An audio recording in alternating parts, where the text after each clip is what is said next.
akan membacakan sebuah cerita fabel. Judulnya adalah Kerajaan Tikus dan Kucing. Dahulu di Pakistan terdapat sebuah rawa bernama Dauran. Rawa itu ratusan kilometer panjangnya. Di tengah rawa tersebut terdapat sebuah kota bernama Aidazinum. Kota itu memiliki banyak hal menarik.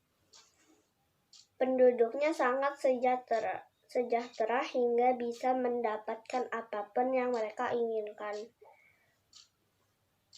Di dalam kota itu ada seekor tikus bernama Mirza yang dinobatkan sebagai raja tikus di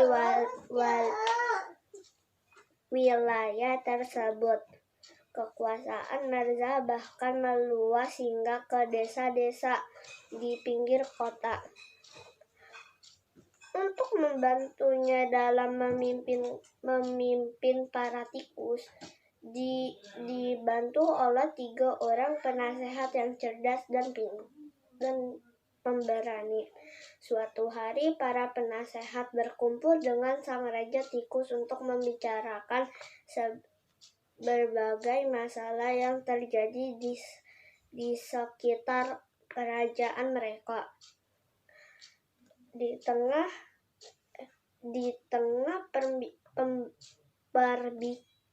perbincangan, Mirza si raja tikus berkata, "Apakah mungkin membebaskan diri kita dari teror kucing?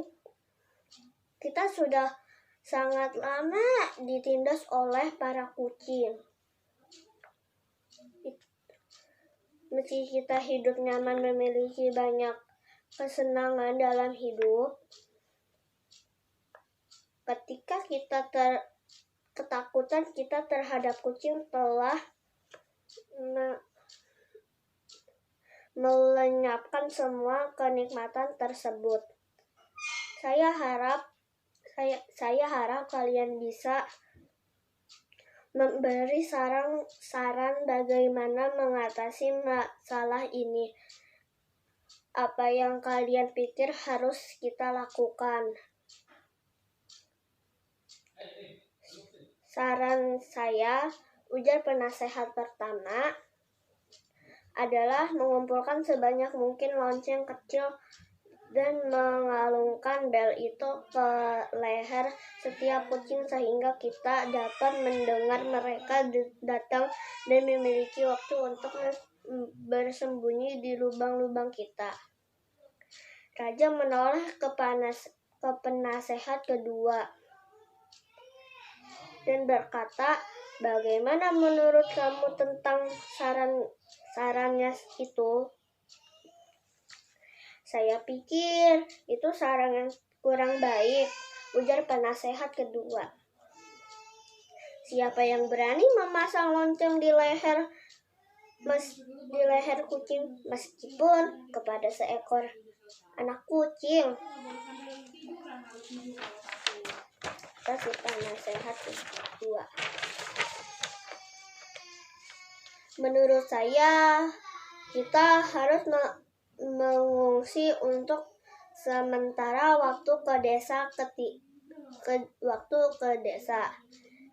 Ketika kota kosong, kucing akan mencari di kota lain yang banyak tikusnya.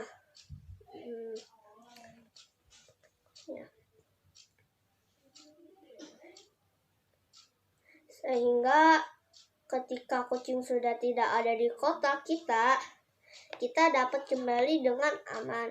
Lanjut ke penasehat kedua.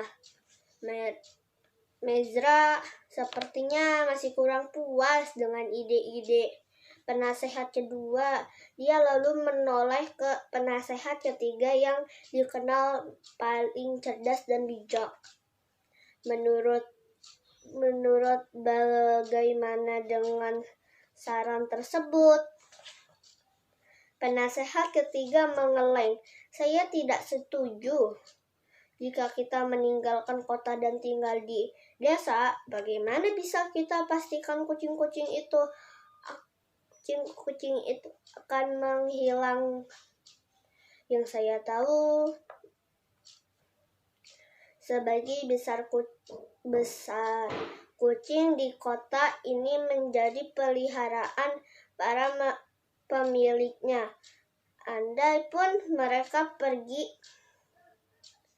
ke kota lain, tidak ada jaminan bahwa mereka tidak akan kembali.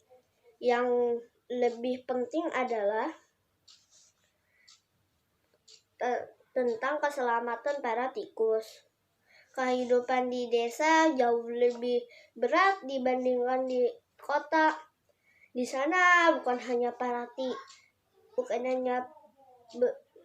hanya hidup para kucing liar, tetapi banyak binatang lain yang juga memangsa bangsat kita. Beberapa di antaranya ular dan burung elang. Saya setuju dengan pendapatmu itu, ucap sang raja. Lalu, apa yang menurutmu jalan keluar yang terbaik untuk masalah ini? Saya berpendapat satu rencana yang paling masuk akal dan dapat kita lakukan. Raja harus memanggil seluruh tikus di kota yang memerintahkan mereka membangun lorong di dalam rumah-rumah orang kaya yang menghubungkan ke semua orang dalam rumah. Lalu kita masuk ke terowongan itu, tapi kita tidak akan menyentuh makanan manusia.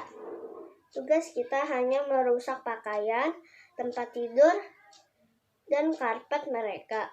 Ketika melihat kerusakan itu, orang kaya akan berpikir, wah, kucing sepertinya tidak cukup untuk mengatasi banyak tikus di sini, dan dia pasti akan menambah satu lagi kucing peliharaan, ujar penasehat ketiga. Begitu kucing ditambahkan, kita pun menambah jumlah kerusakan. Dia pasti akan menambah satu kucing lagi. Lalu kita pun menambah kerusakan hingga 3 kali lipatnya. Manusia yang cerdas tentu akan berpikir, hei, kerusakan hanya sedikit ketika aku memiliki satu kucing. Kini ketika aku memiliki banyak kucing, kerusakan di rumahku semakin bertambah parah. Jika orang tersebut mengurangi jumlah kucing, kita akan mengurangi jumlah kerusakan di rumah tersebut. Orang tersebut pasti berpikir, aneh sekali. Dia lalu akan menyerahkan satu kucing lain. Kita mengikuti dengan mengurangi tingkat kerusakan. Dan akhirnya tentu saja dia akan menyingkirkan satu lagi kucing yang tersisa. Saat itu merupakan waktu kita untuk menghentikan merusak barang orang kaya itu. Tentu orang kaya akan berpikir, wah, ternyata bukan tikus yang merusak rumahku, melainkan kucing. Mereka tentu akan berbicara kepada orang lain karena mereka orang kaya. Tentu saja pengaruh mereka akan sangat besar untuk masyarakat di kota ini. Dan nantinya kucing akan diburu dan justru dimusnahkan. Raja Merza pun mengikuti saran penasehat ketiga. Butuh waktu tidak terlalu lama hingga tidak ada satupun kucing berada di kota tersebut. Bila mereka melihat lubang di pakaian mereka, orang-orang tetap yakin bahwa itu adalah ulah kucing.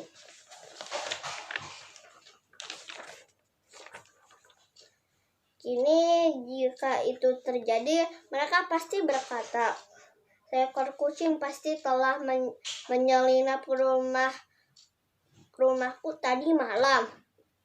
Seekor kucing pasti mengendap-endap di kota tadi malam.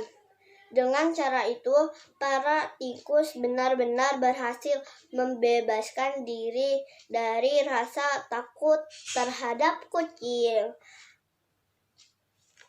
Oke, ceritanya sudah selesai. Pesan yang bisa diambil dari cerita fabel kisah kerajaan tikus dan kucing adalah untuk mencapai sesuatu, kadang kita harus melakukan hal yang tidak biasa. Oke, aku sudah selesai membacakan ceritanya.